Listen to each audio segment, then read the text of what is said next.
My story is actually about a much slower method of travel, the train, which was last summer. I actually, when I was in college, I worked at a large youth camp in New Mexico called Philmont Scout Ranch. It's about 150,000 acres. And I got the chance to go to a reunion there. And after I'd signed up, I found out I could take a friend along. So I had a friend who had not made it there ever and decided to take him along. And I had already signed up to take the train out.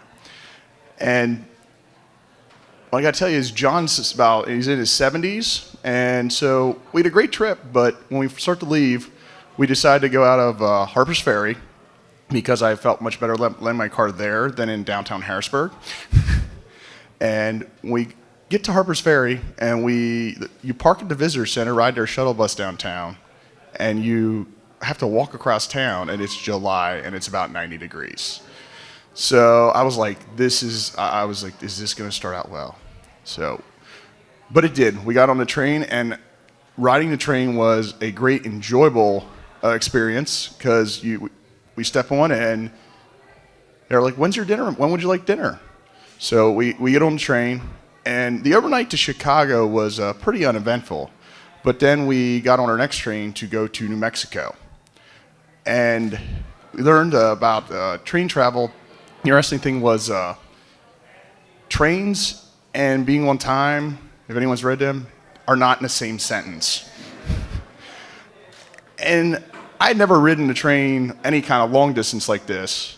And when you start to learn why, we get to going into, I think it was Kansas City, and crossing the Missouri River, we had to wait for an hour because they were worried about the wind blowing the train off the bridge if we crossed. Wait, what?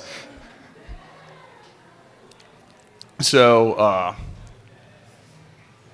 it was very interesting with, if you haven't traveled on a train, we were in a sleeper car, you go to the dining car, it's communal seating. So you get put with whoever else, and you get to meet the neatest people on the train while you're having dinner with them.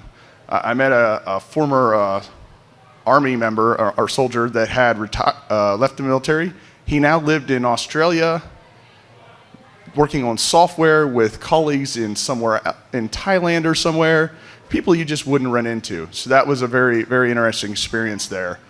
And then we get into New Mexico, and it is the tiniest, which I knew was going to be small, but it is the tiniest train station, I think, ever. There is basically one platform, and there's nothing around.